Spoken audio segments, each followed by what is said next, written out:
Assalamu alaikum everyone. Hope you all are fine. Today we are going to discuss the new topic of the same chapter, that is chapter number 11, bioenergetics. इसका एक major topic हम photosynthesis detail में discuss कर चुके हैं. उसके दो main phases, that is light reaction और केल्विन बेंसन साइकिल, वो हम डिटेल में पढ़ चुके हैं. और आज हम लोग उसी चैप्टर का एक सेकंड मेजर टॉपिक जो है वो डिस्कस करेंगे, and that topic is cellular respiration. That means के रेस्पिरेशन किस तरह से अकम्प्लिश होती है, इसमें क्या क्या प्रोसेसेस इन्वॉल्व होते हैं, क्योंकि बेसिकली इस रेस्पिरेशन के अंडर में तीन मेन सब टॉपिक्स आते हैं, यानी glycolysis, then you have citric acid cycle, and then you have electron transport chain. हर एक प्रोसेस के अंदर बहुत सारी डिटेल्स हैं, डिफरेंट मेटाबॉलिक रिएक्शंस इन्वॉल्व हैं. तो जब हम एक एक करके हम इन टॉपिक्स को देखेंगे और इनको स्टडी करेंगे. ठीक है, so let's begin with the topic. अच्छा, before beginning this topic I just want to share one thing, and that is के इफ़ यू रिमेंबर, हमने इस टॉपिक में हमने इस चैप्टर में जब टॉपिक पढ़ा था लाइट रिएक्शन का, तो उसमें एक कॉन्सेप्ट था अबाउट वाटर स्प्लिटिंग कॉम्प्लेक्स. अच्छा, उसमें आपने ये देखा होगा कि वाटर स्प्लिटिंग कॉम्प्लेक्स में हमने ये डिस्कस किया था कि ये वो कॉम्प्लेक्स होता है जो कि वाटर को ब्रेक डाउन करता है इनटू थ्री मेन कंपोनेंट्स. यानी एक कंपोनेंट तो उसका था ऑक्सीजन, उसके अलावा अच्छा, ऑक्सीजन का एक एटम प्रोड्यूस होता है, तो हम ये लिख सकते हैं हाफ ऑक्सीजन का मॉलिक्यूल रिलीज़ होता है. इसके अलावा दो हाइड्रोजन आइंस रिलीज़ होती हैं, ठीक है, और दो इलेक्ट्रॉन्स जो हैं वो रिलीज़ होते हैं. ऑक्सीजन जो है वो कंप्लीट ऑक्सीजन की फॉर्म में, डायटोमिक फॉर्म में वो लिबरेट हो जाती है out of the plant cell into the atmosphere. इसके अलावा ये जो दो हाइड्रोजन आइंस हैं, ये ल्यूमेन ऑफ थाइलाकॉइड के अंदर अक्यूमुलेट हो जाती हैं, जिससे इलेक्ट्रोकेमिकल ग्रेडियंट क्रिएट होता है. और फिर ये हाइड्रोजन आइंस एटीपी सिंथेस के थ्रू मूव करके जब बाहर आती हैं तो उससे एनर्जी जनरेट होती है एटीपी की फॉर्म में. फिर उसके अलावा हमने देखा था कि ये जो दो इलेक्ट्रॉन्स होते हैं, ये फोटो सिस्टम टू के अंदर जो डेफिशिएंसी हो जाती है टू इलेक्ट्रॉन्स की, उस डेफिशिएंसी को ये दो इलेक्ट्रॉन्स पूरा करते हैं. ठीक है, तो ये सारा हमने देखा था, उस दिन डिटेल में डिस्कस किया था. बट इस पूरे प्रोसेस का एक नेम है जो आई गेस मैं उस वीडियो में आपको बताना भूल गई थी. तो इस जो प्रोसेस का नेम है फोटोलाइसिस.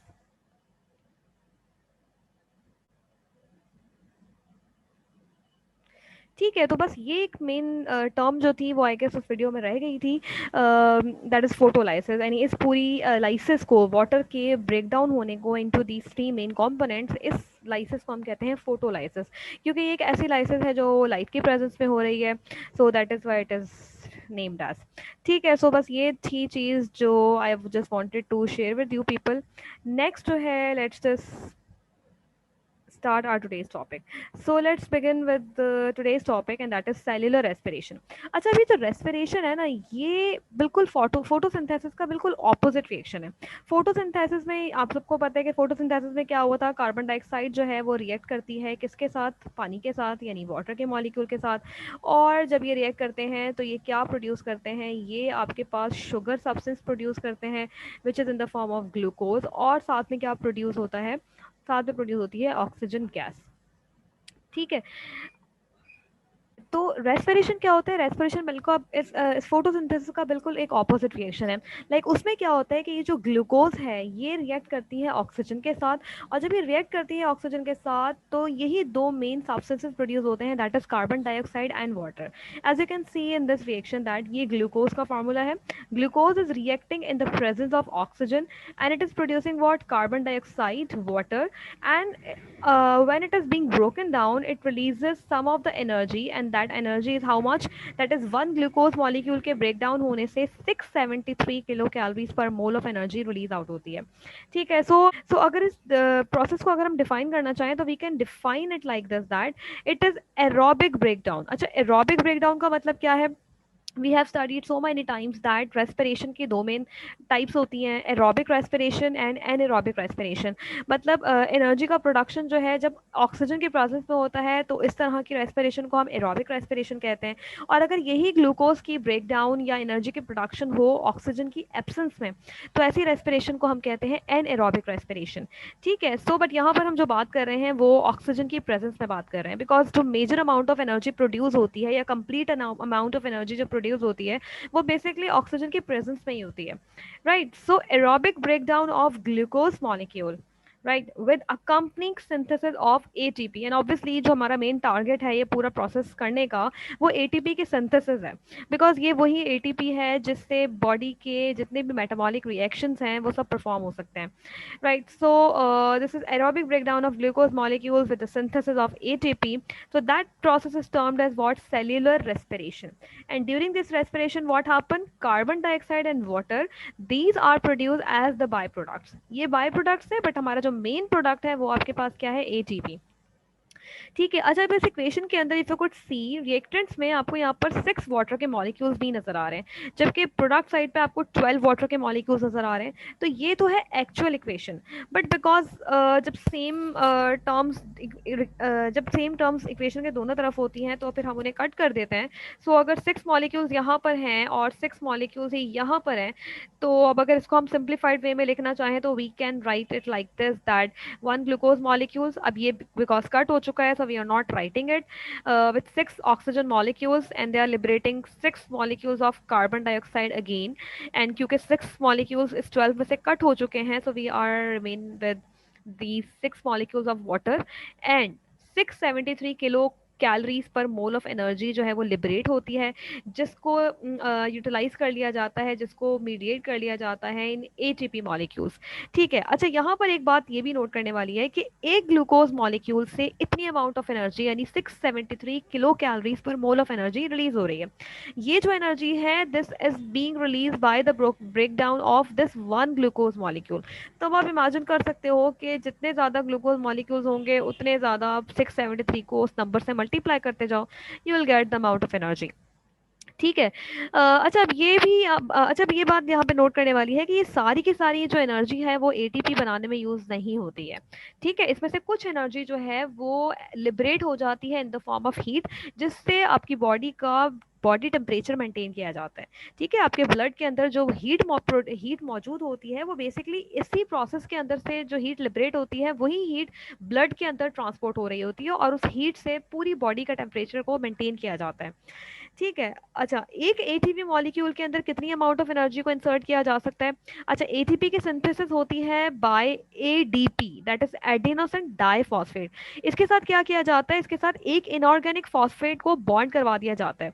ठीक है। अब ये जो थर्ड वाला फॉस्फेट होता है ना, इस फॉस्फेट और एडीपी के दरमियान में जो बॉन्डिंग होती है उसे हम शो करते हैं एक वेवी लाइन से। जहां भी आपने जब भी आपने वेवी लाइन देखनी है तो आपने समझ जाना है कि ये बहुत ही कोई हाई एनर्जाइजिंग बॉन्ड है। ठीक है। अच्छा, अब ये बॉन्ड इस बॉन्ड के दरमियान में जो कितनी अमाउंट ऑफ एनर्जी इंसर्ट की जाती है? इतनी अमाउंट ऑफ एनर्जी, यानी एक एटीपी में 7.3 किलो कैलोरीज पर मोल ऑफ एनर्जी इंसर्ट की जाती है। ओवरऑल आपको कितनी एनर्जी मिल रही है? 673 मिल रही है, लेकिन एक एटीपी के अंदर कितनी एनर्जी मिल रही, कितनी एनर्जी आप स्टोर कर सकते हो? 7.3। तो अगर ऐसे ही अब अगर मुझे पता लगाना है कि इस 673 किलो कैलोरीज पर मोल ऑफ एनर्जी में से कितने एटीपी सिंथेसाइज हो सकते हैं, तो ये हम ऐसे पता कर सकते हैं ना कि 673 को आप डिवाइड कर दें इस 7.3 से। तो जब आप डिवाइड करेंगे तो आपको एक रफ सा एक नंबर मिलेगा, that is around 92 I guess, 92। That means के 673 किलो कैलोरीज पर मोल में से 92 एटीपीज आप सिंथेसाइज कर सकते हो। ठीक है। यानी एक ग्लूकोज मॉलिक्यूल्स में से 92 एटीपीज जो है वो फॉर्म हो सकते हैं। लेकिन मजे की बात यह है कि जब आप ये पूरा प्रोसेस समझेंगे ना तो by the end of this whole process, यानी after glycolysis, after Krebs cycle and after electron transport chain, इन तमाम प्रोसेस के बाद जो एनर्जी आपको जो एटीपी आपको मिलते हैं वो आपको मिलते हैं तकरीबन 38 एटीपीज। ठीक है, 38। और समटाइम्स जो है वो अगर ग्लाइकोलाइसिस के 2 एटीपी हटा दिए जाएं तो फिर 36, मतलब अराउंड 36-38 एटीपीज का रेशो मिलता है आपको। ठीक है। अब हम ये देख रहे हैं कि एक ग्लूकोज मॉलिक्यूल में से तो 92 एटीपीज बनने चाहिए, लेकिन हमें मिलते हैं 38 एटीपीज। तो बात यह है कि सारी की सारी एनर्जी जो है वो एटीपी में इंसर्ट नहीं की जाती है। आप देखो, सिर्फ 38 एटीपीज जितनी एनर्जी जो है वो इसमें इंसर्ट की जाती है। जो बाकी एनर्जी होती है ना, उसको फिर लिबरेट किया जाता है in the form of heat. ठीक है। सो ये एक एडिशनल पॉइंट था, याद रखना चाहे तो रख लें। नेक्स्ट आपके पास एक नेक्स्ट इंपॉर्टेंट टॉपिक है, दैट इज ऑक्सीडेटिव फॉस्फोराइलेशन। अब इस टॉपिक को समझना थोड़ा सा इंपॉर्टेंट है, बिकॉज अभी आप देखोगे कि आगे जितने भी केमिकल रिएक्शंस आएंगे ना, उसमें आप दो टर्म्स बहुत फ्रीक्वेंटली समझेंगे, and that is what oxidative, sorry oxidation.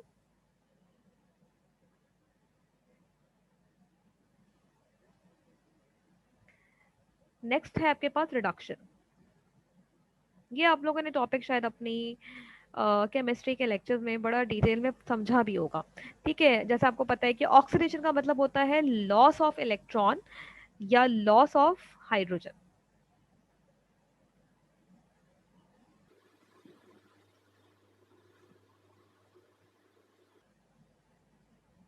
इसी तरह से जो रिडक्शन है, इसे हम कहते हैं गेन ऑफ इलेक्ट्रॉन या गेन ऑफ हाइड्रोजन। ठीक है, सेम। सो ऑक्सीडेशन का मतलब होता है लॉस ऑफ इलेक्ट्रॉन या लॉस ऑफ हाइड्रोजन, और अगर कहीं पे इलेक्ट्रॉन ऐड हो रहे होंगे या हाइड्रोजन आइंस ऐड हो रही होंगी, तो फिर हम उस प्रोसेस को कहेंगे कि यहाँ पे रिडक्शन हो रही है। ठीक है। सो अच्छा, कुछ प्रोसेसेस ऐसे भी होंगे जिसमें आप ये देखोगे कि वहां पर ऑक्सीडेशन भी हो रही होगी और एट द सेम टाइम वहां पर रिडक्शन भी हो रही होगी। बल्कि majority of the chemical reactions ऐसे ही हैं जिनमें दोनों प्रोसेस साइमल्टेनियसली हो रहे होते हैं। तो ऐसा रिएक्शन जिसमें ये दोनों प्रोसेस साइमल्टेनियसली हो रहे हो, उस रिएक्शन को हम कहते हैं रिडॉक्स रिएक्शन। मतलब अगर हम ये कह रहे हैं कि इस पर्टिकुलर रिएक्शन में रिडॉक्स रिएक्शन हो रहा है, तो इसका मतलब ये है कि वहां पर एक जगह से इलेक्ट्रॉन या हाइड्रोजन रिमूव हो रहे हैं और दूसरी जगह पर वही इलेक्ट्रॉन हाइड्रोजन जाके अटैच हो रहे हैं। सो ऐसे रिएक्शन को हम कहते हैं रिडॉक्स रिएक्शन। अब ये जो प्रोसेस है आपके पास रेस्पिरेशन, ये एक जबरदस्त एग्जाम्पल है आपके पास रिडॉक्स रिएक्शन की। बिकॉज इसके बहुत सारे रिएक्शंस में आप ये देखते हैं कि ऑक्सीडेशन भी हो रही होती है और रिडक्शन भी हो रही होती है। जैसे अब आप यहाँ पे देखो, अब फॉर एग्जांपल ये जो ग्लूकोज मॉलिक्यूल है, let me erase it so that, ठीक है, I have erase everything so that आपको समझ आ सके। अच्छा, अब आप यहाँ पे देखो, ये ग्लूकोज मॉलिक्यूल है आपके पास। ठीक है, यहाँ पर क्या हुआ है, ये ग्लूकोज मॉलिक्यूल क्या करता है, अब ये कन्वर्ट होता है कार्बन डाइऑक्साइड में, और जो ऑक्सीजन है वो कन्वर्ट हो जाती है वाटर के मॉलिक्यूल में। कार्बन डाइऑक्साइड के, सॉरी, ये जो ग्लूकोज का मॉलिक्यूल है, ये क्या करता है, ये अपने हाइड्रोजन को लूज करता है। ठीक है, इसने अपना हाइड्रोजन लूज किया है, साथ में इलेक्ट्रॉन्स भी लूज होते हैं। तो लॉस ऑफ हाइड्रोजन और इलेक्ट्रॉन क्या कहलाता है, ऑक्सीडेशन। इसका मतलब ये है कि ग्लूकोज मॉलिक्यूल्स क्या करता है, ऑक्सीडेशन करता है, यानी कि ये ऑक्सीडाइज होता है। ठीक है, अब ये इलेक्ट्रॉन और हाइड्रोजन कहीं ना कहीं तो जाएंगे, तो ये इलेक्ट्रॉन और हाइड्रोजन चले जाते हैं किसके पास, इस ऑक्सीजन के पास। यानी इस ऑक्सीजन ने इस इलेक्ट्रॉन और हाइड्रोजन को गेन किया है, and we know that gain of electron और hydrogen is called as reduction. तो इसका मतलब यह है कि ऑक्सीजन यहाँ पर क्या हो जाती है, रिड्यूस हो जाती है। तो अब आप यहाँ पे देखो, इस सेम रिएक्शन में ऑक्सीडेशन भी हुई है, रिडक्शन भी हुई है। तो ये पूरा प्रोसेस जो रेस्पिरेशन का है, इसे हम कहते हैं रिडॉक्स रिएक्शन। ठीक है, जैसे आप यहाँ पर देखो कि इस रिएक्शन के अंदर क्या हुआ है, इस रिएक्शन के अंदर ऑक्सीडेशन भी हुई है और इस रिएक्शन के अंदर रिडक्शन भी हुई है। तो इसीलिए इस रेस्पिरेशन को हम क्या कहते हैं, रिडॉक्स रिएक्शन कहते हैं। राइट। अच्छा, one more thing you need to remember here is that कि यहाँ पर प्रोडक्शन हो रही है एटीपी की, एंड वी नो कि एटीपी के प्रोडक्शन को हम क्या कहते हैं, फॉस्फोराइलेशन कहते हैं। You have also studied this process of phosphorylation in light reaction. Light reaction में वहां पर हम कहते थे फोटोफॉस्फोराइलेशन, क्योंकि वहां पर फॉस्फेट ऐड होता था, और किसकी प्रेजेंस में ऐड होता था, लाइट की प्रेजेंस में ऐड होता था। मतलब उस फॉस्फोराइलेशन के दौरान जो एनर्जी ऐड हो रही थी वो कहाँ से आती थी, वो लाइट से आती थी, इसीलिए उसे हम फोटोफॉस्फोराइलेशन कहते थे। अब यहाँ पर भी क्या हो रहा है, यहाँ पे भी फॉस्फेट ऐड हो रहा है एडीपी के अंदर, जिसकी वजह से एटीपी फॉर्म हो रहा है। तो यहाँ पर भी फॉस्फोराइलेशन हो रही है। लेकिन ये जो फॉस्फोराइलेशन हो रही है, ये ग्लूकोज मॉलिक्यूल की ऑक्सीडेशन की वजह से हो रही है। ठीक है ना। तो इस तरह की फॉस्फोराइलेशन को हम क्या कहते हैं, ऑक्सीडेटिव फॉस्फोराइलेशन कहते हैं। ठीक है, यानी सेल्यूलर रेस्पिरेशन में फॉस्फोराइलेशन हो रही है और वो ग्लूकोज की ऑक्सीडेशन की वजह से हो रही है, इसीलिए this type of phosphorylation is called as oxidative phosphorylation. ठीक है, ये डिफरेंट फॉर्म्स ऑफ फॉस्फोराइलेशन आपने याद रखनी है।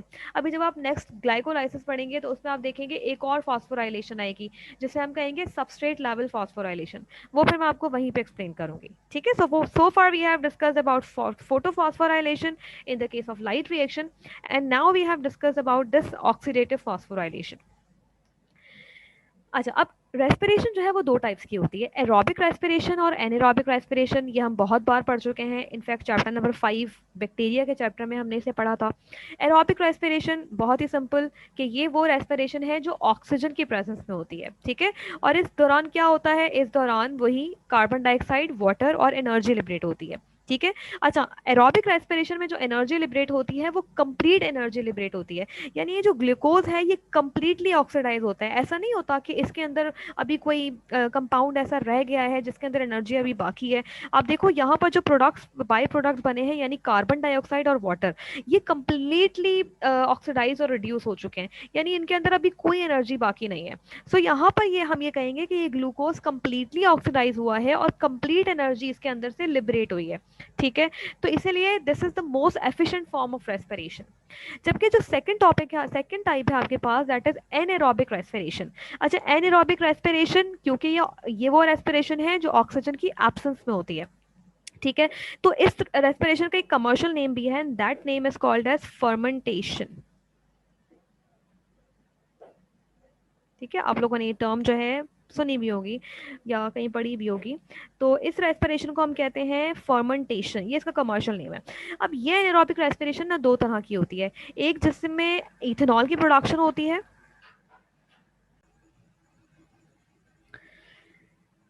ठीक है। ये जो फर्मेंटेशन होती है, एक जिसमें अल्कोहल प्रोड्यूस होता है यानी एथेनॉल प्रोड्यूस होता है, इस तरह की फर्मेंटेशन को हम कहते हैं इथेनॉल फर्मेंट अल्कोहलिक फर्मेंटेशन।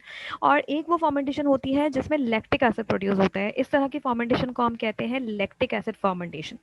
अब आप ये देखो कि अल्कोहलिक फर्मेंटेशन में इथेनॉल प्रोड्यूस हो रहा है, ठीक है, और कुछ अमाउंट ऑफ एनर्जी प्रोड्यूस होती है, बट वो इतनी लीस्ट अमाउंट ऑफ एनर्जी होती है कि वो ना होने के बराबर होती है। वो क्यों, ऐसा क्यों है, क्योंकि अभी देखो ना, ये कंप्लीटली ब्रेक डाउन ही नहीं हुआ है, still we can see some organic bonds here, CH3 CH2 की फॉर्म में। इसी तरह से लैक्टिक एसिड में इनफैक्ट वी सी हियर के जो बॉन्ड्स हैं वो कंप्लीटली ब्रेक डाउन ही नहीं हुए हैं, जिसकी वजह से this is the most less efficient way of producing energy, ठीक है। तो इसीलिए एनारोबिक रेस्पिरेशन, ठीक है, अगर ऑक्सीजन प्रेजेंट नहीं है तो उसकी एब्सेंस में for some time, for the sake of some time respiration हो सकती है for the sake of producing energy, लेकिन एक ऑर्गेनिज्म कंप्लीटली इस पर रिलाई नहीं कर सकता। But yes, there are some obligate anaerobes जो ऑक्सीजन की एब्सेंस में ही रेस्पायर करते हैं, ठीक है, बट वो कुछ स्पेसिफिक ऑर्गेनिजम्स हैं, सारे के सारे ऐसा नहीं करते, ठीक है। अच्छा, अब एरोबिक रेस्पिरेशन, हम क्योंकि बात कर रहे हैं एरोबिक रेस्पिरेशन के फिलहाल, सो लेट्स जस्ट सी कि इसमें क्या होता है। अब एरोबिक रेस्पिरेशन का जो सबसे पहला रिएक्शन है, जो सबसे पहला प्रोसेस है, वो है ग्लाइकोलाइसिस, ठीक है। इसमें क्या होता है, इसमें जो ग्लूकोज है ये ब्रेक डाउन होता है एक अदद सब्सटेंस में जिसे हम कहते हैं पायरोविक एसिड। अब ग्लूकोज क्या है, ग्लूकोज 6 कार्बन कंटेनिंग कंपाउंड है। ये जो पायरोविक एसिड है ये है 3 कार्बन कंटेनिंग कंपाउंड, ठीक है। इसके कितने मॉलिक्यूल्स प्रोड्यूस होते हैं, इसके प्रोड्यूस होते हैं 2 मॉलिक्यूल, यानी एक ग्लूकोज मॉलिक्यूल्स में से 2 पायरोविक एसिड के मॉलिक्यूल्स जो हैं वो प्रोड्यूस होते हैं। जब ये पायरोविक एसिड फॉर्म हो जाता है तो फिर ये एंटर होता है second phase of aerobic respiration में, जिसे हम कहते हैं क्रैब साइकिल। लेकिन ये पायरुविक एसिड जो है वो डायरेक्टली क्रैब साइकिल में कन्वर्ट नहीं में एंटर नहीं हो सकता है, ठीक है। यानी इससे पहले एंटर होने में यानी इसमें एंटर होने से पहले पायरुविक एसिड एक और सब्सटेंस में कन्वर्ट होता है जिसे हम कहते हैं एसिटाइल को ए या acetyl coenzyme A, right. Glycolysis से ग्लूकोज से ग्लाइकोलाइसिस में ग्लूकोज से पायरुविक एसिड की फॉर्मेशन हुई। ये pyruvic acid before entering into Krebs cycle it will get convert into acetyl coenzyme A, ठीक है। फिर एसिटाइल कोएंजाइम ए जब क्रैब साइकिल में एंटर होगा तो through a series of chemical reactions आपको दो मेन प्रोडक्ट्स मिलेंगे, NADH और FADH2, ठीक है। NADH के 4 मॉलिक्यूल्स मिलते हैं और FADH के एक मॉलिक्यूल मिलता है एक पायरुविक एसिड में। लेकिन अगर दोनों पायरुविक एसिड की बात करेंगे तो 8 आपको NADH के मॉलिक्यूल्स मिलते हैं और 2 आपको FADH2 के मॉलिक्यूल्स मिलते हैं, ठीक है। फिर ये दोनों जो प्रोडक्ट्स हैं ये एंटर हो जाते हैं third phase of aerobic respiration में, जिसे हम कहते हैं इलेक्ट्रॉन ट्रांसपोर्ट चेन। और फिर again through a series of chemical reactions, through a series of redox reactions, इनमें मौजूद जो इलेक्ट्रॉन्स और हाइड्रोजन हैं उसकी एनर्जी को कन्वर्ट कर दिया जाता है ATPs में, and through all these chemical reactions total amount of ATP आपको जो मिलते हैं अकॉर्डिंग टू योर बुक आपको मिलते हैं 36 एटीपी। अदरवाइज जो टोटल एटीपीज होते हैं वो होते हैं 38 एटीपीज। ठीक है, आपकी बुक में बेसिकली क्रैप साइकिल और इलेक्ट्रॉन ट्रांसपोर्ट चेन के एटीपीज को मेंशन किया हुआ है, जबकि ग्लाइकोलाइसिस में जो 2 एटीपीज प्रोड्यूस होते हैं उससे मेंशन नहीं किया गया, क्योंकि उन्होंने बात की है वहाँ पर तो सिर्फ एरोबिक रेस्पिरेशन की। ठीक है, मैं आपको ये समझाती हूँ, जब ये सारा हम एक्सप्लेन कर लेंगे then I will explain you कि ये 36 और 38 में डिफरेंस क्यों है। Let's begin with the first phase of aerobic respiration and that is what, glycolysis. ठीक है, अब ग्लाइकोलाइसिस में क्या होता है, ग्लाइकोलाइसिस में सबसे पहले ग्लूकोज जो है वो कन्वर्ट होता है एक अदर केमिकल सब्सटेंस में, जिसे हम कहते हैं ग्लूकोज 6 फॉस्फेट। अच्छा, अब ये ऐसा क्यों हुआ, ग्लूकोज क्योंकि एक बहुत ही स्टेबलाइज कंपाउंड है, ठीक है, ये इतना ज़्यादा स्टेबलाइज कंपाउंड है कि ये रिएक्शन नहीं करता है, तो इसको रिएक्टिव बनाना पड़ेगा। इसको रिएक्टिव बनाने के लिए इसकी की जाती है फॉस्फोराइलेशन। ठीक है, फॉस्फोराइलेशन के लिए अब ऑब्वियसली सी बात है इसके अंदर फॉस्फेट ऐड करना होगा, और वो फॉस्फेट कहाँ से आएगा, वो फॉस्फेट आएगा एटीपी से।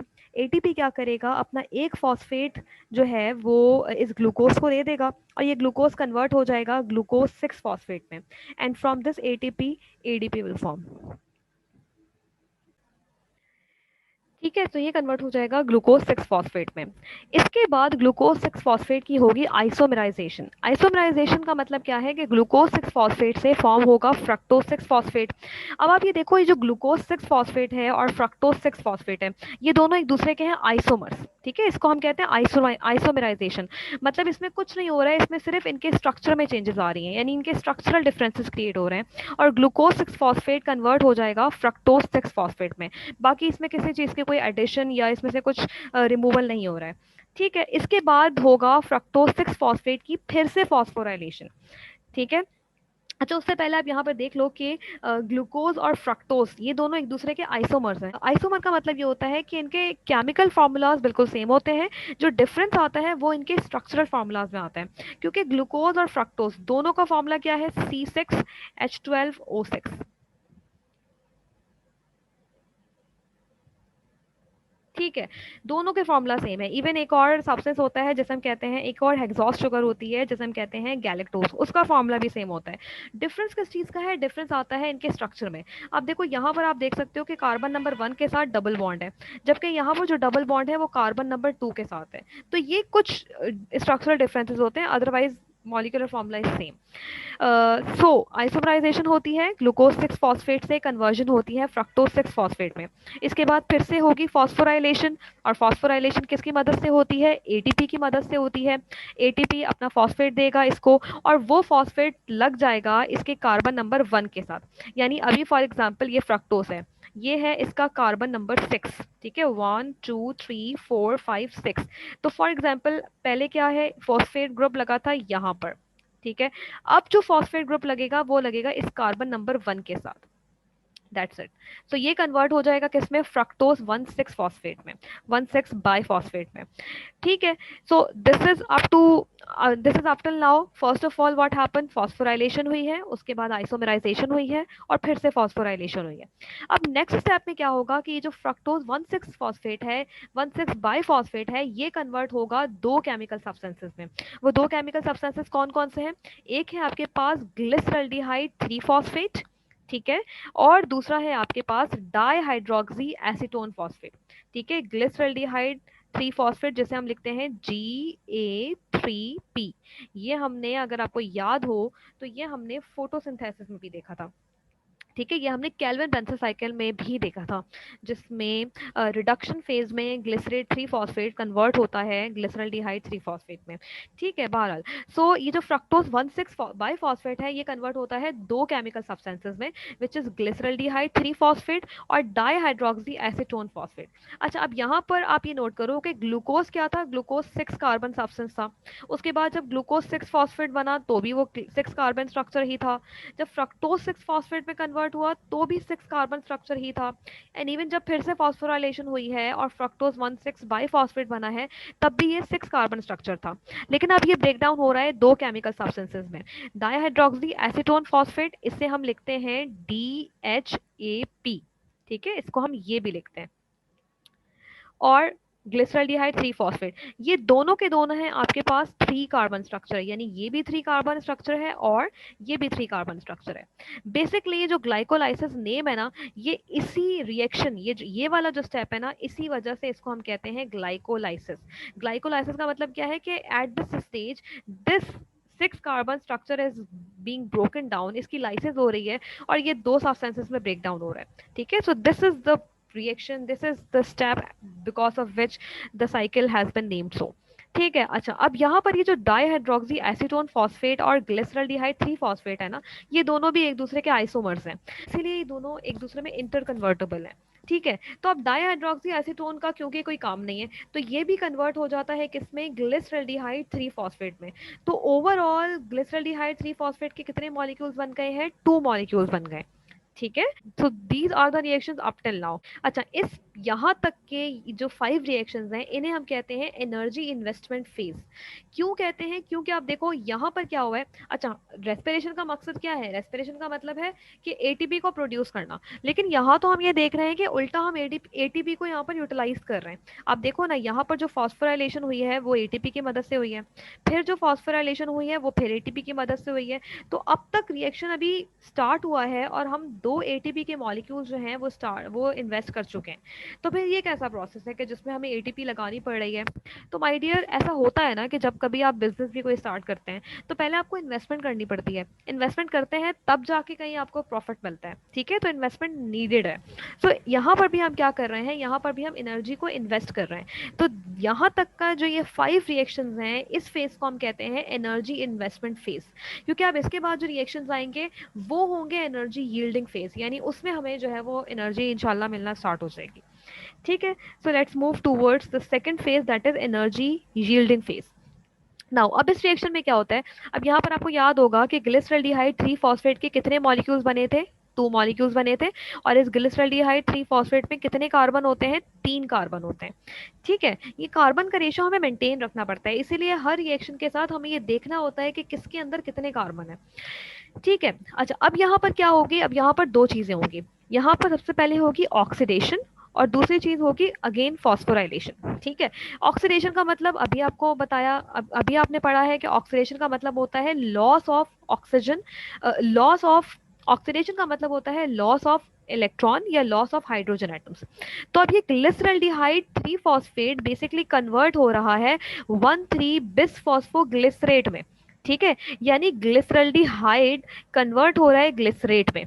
अब आपको पता है कि ये जो ग्लिसरॉल्डिहाइड है, क्योंकि ये अल्डिहाइड कंपाउंड है, अल्डिहाइड कौन होता है, जिसके अंदर ये फंक्शनल ग्रुप होता है, यानी CHO। इसको हम इस तरह से भी लिखते हैं ना, C डबल बॉन्डेड O, और यहाँ पर होता है H। ठीक है, ये हमने केल्विन साइकिल में भी पढ़ा था डिटेल में। और इसी तरह से ये जो ग्लिसरेट है, इसके अंदर ये जो फंक्शनल ग्रुप होता है, इसे हम कहते हैं कार्बोक्सिलिक ग्रुप। ठीक है, इसको भी हम किस तरह से लिखते हैं, इसको हम लिखते हैं इस तरह से, यानी ये कार्बन डबल बॉन्डेड होता है ऑक्सीजन के साथ, और इधर भी वो सिंगल बॉन्डेड होता है ऑक्सीजन के साथ। और यहाँ पर इसके ऊपर जो है वो हाइड्रोजन भी हो सकता है, या समटाइम हम इसके ऊपर नेगेटिव चार्ज बनाते हैं, यानी ये शो करते हैं कि इसके अंदर इलेक्ट्रॉन जो है वो ऐड हुए हैं। ठीक है, अब यहाँ पर आप देखो कि इन दोनों में डिफरेंस क्या है, इन दोनों में डिफरेंस ये है कि ग्लिसरॉल्डिहाइड में यहाँ पर हाइड्रोजन मौजूद है, और जब वो ग्लिसरेट में कन्वर्ट हो रहा है तो इसका ये हाइड्रोजन क्या हो रहा है, रिमूव हो रहा है, और उसकी जगह पे कौन आ रहा है, ऑक्सीजन आ रहा है। ठीक है, और साथ में ऑब्वियसली कुछ इलेक्ट्रॉन्स ऐड हो रहे हैं, जिसकी वजह से इसके ऊपर ये नेगेटिव चार्ज है।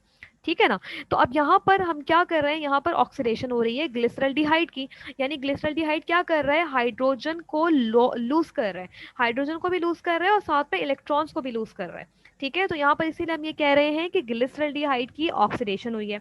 अच्छा, अब ये जो इलेक्ट्रॉन और हाइड्रोजन है, ये जो यहाँ से लूज हुए हैं, तो ये किसी ना किसी के पास तो जाएंगे ना, ऑक्सीडेशन हुई है तो रिडक्शन भी तो होगी ना, क्योंकि आपको पता है कि ये होते हैं रिडॉक्स रिएक्शन। तो अगर ऑक्सीडेशन हुई है तो रिडक्शन भी होगी। यहाँ से जो इलेक्ट्रॉन और हाइड्रोजन लॉस्ट हुए हैं, वो इलेक्ट्रॉन और हाइड्रोजन लेने के लिए पहुंच जाएगा ये एक अदद सब्सटेंस। ठीक है, यानी NAD जो है, NAD प्लस होता है। ठीक है, NAD प्लस, इसके पास इलेक्ट्रॉन्स नहीं है, तो यहाँ से ये 2 इलेक्ट्रॉन्स और हाइड्रोजन जो है वो इसके अंदर ऐड हो जाएगा, ये कन्वर्ट हो जाएगा किसमें, NADH में। ठीक है, इसकी हो गई है रिडक्शन और ग्लिसरॉल्डिहाइड की हो गई है ऑक्सीडेशन, राइट। इसके साथ साथ यहाँ पर एक और काम भी होगा जिसे हम कहते हैं फॉस्फोराइलेशन। फॉस्फोराइलेशन का मतलब क्या होता है? Addition of phosphate, addition of phosphate atom. अच्छा, अब यहाँ पर जो फॉस्फोराइलेशन हो रही है ना, वो एटीपी से नहीं हो रही है, बल्कि ये जो इनऑर्गेनिक फॉस्फेट आ रहे हैं ना, ये साइटोप्लाज्म में से आ रहे हैं, ठीक है। अच्छा, यहाँ पर ये बात भी आप नोट कर लें कि जो ग्लाइकोलाइसिस का प्रोसेस होता है ये साइटोप्लाज्म के अंदर होता है, ठीक है। बाकी जो रेस्पिरेशन का प्रोसेस होगा, यानी जो क्रैब साइकिल है और इलेक्ट्रॉन ट्रांसपोर्ट चेन है, वो तो माइटोकॉन्ड्रिया के अंदर होगा, लेकिन उससे पहले जो ये ग्लाइकोलाइसिस का प्रोसेस है ना, ये सेल के अंदर मौजूद सेल के साइटोप्लाज्म में होता है, ठीक है। यहाँ पे आपको बताइए, ये अगर माइटोकॉन्ड्रिया है तो बाहर कौन मौजूद है? साइटोप्लाज्म मौजूद है। तो ये जो ग्लाइकोलाइसिस का प्रोसेस हो रहा है ये साइटोप्लाज्म के अंदर हो रहा है। तो इसके अंदर बहुत सारी चीजें डिसॉल्व फॉर्म में होती हैं, तो उन्हीं में से एक इनऑर्गेनिक फॉस्फेट भी होता है। तो यहाँ पर जिस फॉस्फेट की एडिशन हो रही है, वो फॉस्फेट कहाँ से आ रहा है? वो साइटोप्लाज्म में से आ रहा है, ठीक है। सो यहाँ पर क्या हुआ? फॉस्फेट ऐड हो रहा है और ये कन्वर्ट हो रहा है किसमें? ग्लिसरॉल्डिहाइड तो कन्वर्ट हो गया ग्लिसरेट में by the loss of electron and hydrogen. और क्योंकि एक फॉस्फेट ऐड हो रहा है, और वो कौन से कार्बन पर ऐड हो रहा है? वो कार्बन नंबर 1 पे ऐड हो रहा है। तो ओवरऑल जो सब्सटेंस यहाँ पर बना है दैट इज 1,3 बिसफॉस्फोग्लिसरेट, ठीक है। और क्योंकि दो ग्लिसरॉल्डिहाइड के मॉलिक्यूल्स थे, तो यहाँ पर जो ग्लिसरेट के मॉलिक्यूल्स बन रहे हैं वो भी कितने बन रहे हैं? दो ही बन रहे हैं। तो ओवरऑल कितने NADH प्रोड्यूस होंगे? दो NADH प्रोड्यूस होंगे, क्योंकि दो ग्लिसरॉल्डिहाइड है। और कितने फॉस्फेट इसके अंदर ऐड हो रहे हैं? ग्लिसरॉल्डिहाइड के अंदर दो फॉस्फेट ऐड हो रहे हैं, ठीक है ना। सो यहाँ तक आई होप क्लियर है। अच्छा, अब क्या हो रहा है? अब हो रही है ये जो हमने कार्बन नंबर 1 के साथ फॉस्फेट को ऐड किया है ना, ये सिंपल क्या हो रहा है? इस फॉस्फेट की फिर से क्या हो रही है? डीफॉस्फोराइलेशन हो रही है, ठीक है। यहाँ से फॉस्फेट रिमूव हो रहा है। पहले रिएक्शन में हमने जो ऐड किया था, अब उस फॉस्फेट को हम रिमूव कर रहे हैं। और वो फॉस्फेट रिमूव होके कहाँ जा रहा है? वो फॉस्फेट रिमूव होके किसके पास जा रहा है? इस एडीपी के पास जा रहा है, ठीक है। एडीपी को जैसे ही पता चलता है कि भाई यहाँ पे फॉस्फेट अवेलेबल है, तो ये फौरन पहुंच जाता है यहाँ पर, और ये फॉस्फेट इसमें ऐड हो जाते हैं और ये कन्वर्ट हो जाते हैं किसमें? एटीपी में, ठीक है। तो यहाँ पर क्या हुई है? यहाँ पे एटीपी के सिंथेसिस हुई है, अगेन फॉस्फोराइलेशन हुई है, ठीक है। अच्छा, इस तरह की फॉस्फोराइलेशन को हम कहते हैं सबस्ट्रेट लेवल फॉस्फोराइलेशन, ठीक है। The thing which I was talking before. Substrate level phosphorylation क्या होती है? यहाँ पर आप देखो, फॉस्फेट इस एटीपी के अंदर ऐड हुआ है, लेकिन कैसे ऐड हुआ है? कहाँ से ऐड हुआ है? ये ऐड हुआ है एक अदद सबस्ट्रेट में से। अभी 1,3 बिसफॉस्फोग्लिसरेट जो है ये सबस्ट्रेट ही है ना, बिकॉज आपको पता है कि यहाँ पे हर रिएक्शन में एंजाइम इन्वॉल्व है। तो एंजाइम जिस सब्सटेंस के ऊपर एक्ट करता है उन्हें हम सबस्ट्रेट कहते हैं। तो ये सारे के सारे यहाँ पे क्या है? सबस्ट्रेट हैं। तो अब यहाँ पे एटीपी के अंदर जो फॉस्फेट ऐड हुआ है वो इस 1,3 बिसफॉस्फोग्लिसरेट जो कि एक सबस्ट्रेट है इसके अंदर से ऐड हुआ है। तो इसीलिए इस तरह की फॉस्फोराइलेशन को हम कहते हैं सबस्ट्रेट लेवल फॉस्फोराइलेशन, ठीक है। जैसे यहाँ पर आपने देखा था कि ग्लिसरॉल्डिहाइड में जो फॉस्फेट ऐड हुआ था वो साइटोप्लाज्म में से हुआ था, तो उसको हमने सबस्ट्रेट लेवल नहीं कहा, लेकिन इस वाली फॉस्फोराइलेशन को हम सबस्ट्रेट लेवल फॉस्फोराइलेशन कहते हैं, ठीक है। आई होप यहाँ तक क्लियर है। और क्योंकि दो मॉलिक्यूल्स हैं ग्लिसरेट के, तो दो ही मॉलिक्यूल्स बनेंगे एटीपी के। और ये वाली जो सबस्ट्रेट लेवल फॉस्फोराइलेशन है ये फर्स्ट है, इसका मतलब ये है कि आगे जाके एक और सबस्ट्रेट लेवल फॉस्फोराइलेशन होनी है, ठीक है। तो जब फॉस्फेट रिमूव हो जाएगा तो ये सिंपल कन्वर्ट हो जाएगा 3 फॉस्फोग्लिसरेट में, ठीक है। 3 फॉस्फोग्लिसरेट बोलो या ग्लिसरेट 3 फॉस्फेट बोलो, जिसको हम इस तरह से भी लिखते हैं G3P। ये भी हमने केल्विन साइकिल में पढ़ा था, ठीक है। तो 3 फॉस्फोग्लिसरेट में कन्वर्ट हो गया। फिर क्या होगा? 3 फॉस्फोग्लिसरेट में कन्वर्ट होने के बाद ये कन्वर्ट हो जाएगा 2 फॉस्फोग्लिसरेट में। यानी इस स्टेज में सिर्फ ये हुआ है कि जो फॉस्फेट है उसकी सिर्फ पोजीशन चेंज हुई है। यानी कार्बन नंबर 3 पर जो फॉस्फेट अटैच था, अब वो किस पर आके अटैच हो जाएगा? इस कार्बन नंबर 2 के साथ, ठीक है। तो इसका नाम हो जाएगा 2 फॉस्फोग्लिसरेट। अच्छा, नेक्स्ट क्या होगा? इस 2 फॉस्फोग्लिसरेट में से वाटर का मॉलिक्यूल रिमूव हो जाएगा, क्योंकि दो मॉलिक्यूल्स हैं 2 फॉस्फोग्लिसरेट के, तो 2 वाटर के मॉलिक्यूल्स रिमूव हो जाएंगे। तो as a result of which what would happen? Phosphoenol pyruvate, जिसको हम सिंबलाइज करते हैं PEP से, ठीक है, पैप, ये फॉर्म हो जाएगा। इसके भी कितने मॉलिक्यूल्स फॉर्म होंगे? 2 मॉलिक्यूल्स फॉर्म होंगे। ये कैसे फॉर्म हुए हैं? By the removal of water, यानी यहाँ पर हुई है डिहाइड्रेशन। रिमूवल ऑफ वाटर को हम कहते हैं डिहाइड्रेशन। डिहाइड्रेशन हुई है, वाटर रिमूव हुआ है, कन्वर्ट हो गया है फॉस्फोइनोल पायरोवेट में। अच्छा, अब यहाँ पर फिर क्या होगी, क्योंकि यहाँ पर फॉस्फेट अभी भी अटैच्ड है, तो वो फॉस्फेट अब यहाँ से फिर से रिमूव होगा, और जब फॉस्फेट रिमूव होगा तो उसको लेने के लिए कौन पहुंच जाएगा, उसको लेने के लिए फिर ये एडीपी आ जाएगा, क्योंकि दो पीईपी के मॉलिक्यूल्स हैं, तो दो एडीपी आएंगे और दो फॉस्फेट रिलीज होंगे। दो फॉस्फेट ऐड होने के बाद ये एडीपी कन्वर्ट हो जाएगा टू मॉलिक्यूल्स ऑफ एटीपी में। ठीक है, अगेन यहाँ पर जो एडिशन हुई है फॉस्फेट की, वो कहीं साइटोप्लाज्म से नहीं हुई है या कोई लाइट की प्रेजेंस में नहीं हुई है, बल्कि एक सबस्ट्रेट में से हुई है, एक सब्सटेंस, एक इन्हीं रिएक्टिव सब्सटेंस में से हुई है। इसीलिए इस वाली फॉस्फोराइलेशन को भी हम कहेंगे सबस्ट्रेट लेवल फॉस्फोराइलेशन, और ये है आपके पास सेकंड सबस्ट्रेट फॉस्फोराइलेशन। तो इसका मतलब ये हुआ कि टोटल ग्लाइकोलाइसिस में दो सबस्ट्रेट लेवल फॉस्फोराइलेशन होती है। ठीक है, तो फॉस्फेट रिमूव हो जाएगा, एटीपी के सिंथेसिस हो जाएगी, और यहाँ पर आपके पास फॉस्फोइनोल पायरुवेट सिंपल कन्वर्ट हो जाएगा पायरुविक एसिड में। ठीक है, और ये जो पायरुविक एसिड है आपके पास, आपको पता है कि ये ग्लिसरल्डिहाइड जो है वो 3 कार्बन था, तो 1,3 बिस फॉस्फो ये भी 3 कार्बन था, 3 फॉस्फोग्लिसरेट अगेन 3 कार्बन स्ट्रक्चर था, 2 फॉस्फोग्लिसरेट भी 3 कार्बन स्ट्रक्चर था, ये पीईपी भी 3 कार्बन स्ट्रक्चर था, और फाइनली जो पायरुवेट बन रहा है ये भी 3 कार्बन स्ट्रक्चर है, और इसके कितने मॉलिक्यूल्स फॉर्म हो रहे हैं, 2 मॉलिक्यूल्स फॉर्म हो रहे हैं। ठीक है, तो ये फाइनल प्रोडक्ट होता है आपके पास ग्लाइकोलाइसिस का। अब अगर इसकी हम नेट इक्वेशन चेक करें ग्लाइकोलाइसिस की, तो we can say that one glucose molecules में से कितने पायरुविक एसिड आपको मिले, 2 पायरुविक एसिड मिले। ठीक है, उसमें से आपके पास दो वाटर के मॉलिक्यूल्स रिलीज होते हैं। कहाँ पर 2 वाटर मॉलिक्यूल्स रिलीज हुए थे, इस स्टेज में। यहाँ से 2 वाटर मॉलिक्यूल्स रिलीज हुए थे, ये आपको मिल गए। फिर इसके बाद आपको 2 एटीपी मिलते हैं। अच्छा, 2 एटीपी कैसे मिले, ये बहुत इंपॉर्टेंट है। देखो, एक तो आपको जो है दो 2 एटीपी की सिंथेसिस हुई थी इस वाली सबस्ट्रेट लेवल फॉस्फोराइलेशन में, और 2 एटीपी की सिंथेसिस हुई थी इस वाले सबस्ट्रेट लेवल फॉस्फोराइलेशन में। तो टोटल कितने एटीपी हो गए आपके पास हो गए 4 एटीपी। ठीक है, तो टोटल आपके पास 4 एटीपी है। तो यहाँ पर फिर 2 एटीपी क्यों लिखा है, यहाँ पर 2 एटीपी इसलिए लिखा हुआ है क्योंकि अगर आपको याद हो, एनर्जी इन्वेस्टमेंट फेज में हमने 2 एटीपी इन्वेस्ट किए थे। तो इसका मतलब ये हुआ कि यहाँ जो ये दो 2 एटीपी मिले थे, ये तो वो हैं जो हमने इन्वेस्ट किए थे, तो ये वापस रिकवर हो गए। तो दैट मीन्स कि नेट गेन क्या हो गया, जीरो हो गया, क्योंकि जितना हमने लगाए थे उतने हमें वापस भी मिल गए, तो नेट गेन क्या हुआ, जीरो हुआ। आपको जो यील्ड मिली है वो ये वाले 2 एटीपी की मिली है। तो टोटल एटीपी का गेन कितना हुआ है, कितने एटीपी का गेन हुआ है ग्लाइकोलाइसिस में, 2 एटीपी का गेन हुआ है। ठीक है, इसके अलावा आपको मिले हैं 2 NADH मॉलिक्यूल। इस NADH के अंदर कौन मौजूद है, इसके अंदर आपके पास इलेक्ट्रॉन्स हैं, और इसके अंदर आपने कौन ऐड करवाए हुए, हाइड्रोजन। ठीक है, ये इंपॉर्टेंट है क्योंकि इन्होंने यही NADH आगे जाके हमने यूज करना है। ये NADH आपको कहाँ मिले थे, ये NADH भी आपको इस वाले स्टेप में मिले थे। ठीक है, जो 6 वाला स्टेप था। ठीक है, तो और उसके अलावा 2 हाइड्रोजन आइंस हैं अगेन, वो भी आपको जो है वो उसी जब आपको NADH मिले थे तो साथ में आपको 2 हाइड्रोजन आइंस भी मिले थे। ये टोटल नेट गेन है ग्लाइकोलाइसिस का। ओवरऑल अगर एनर्जी पॉइंट ऑफ व्यू से देखा जाए तो अभी तक आपको सिर्फ 2 ATP की फॉर्मेशन मिली है, टोटल 10 रिएक्शंस ऑफ ग्लाइकोलाइसिस में से। So this was all about glycolysis. Next इसके बाद हम पढ़ेंगे क्राफ्ट साइकिल, लेकिन उससे पहले थोड़ी सी और डिटेल है, क्योंकि पायरुविक एसिड जो है वो before entering into Krebs cycle ये कन्वर्ट होता है एक अदर सब्सटेंस में, जिसे हम कहते हैं एसिटाइल कोएंजाइम ए। तो वो किस तरह से होता है वो सारा इंशाल्लाह हम नेक्स्ट वीडियो में देखेंगे। ठीक है, आई होप यहाँ तक क्लियर है। थैंक यू सो मच, अल्लाह हाफिज़।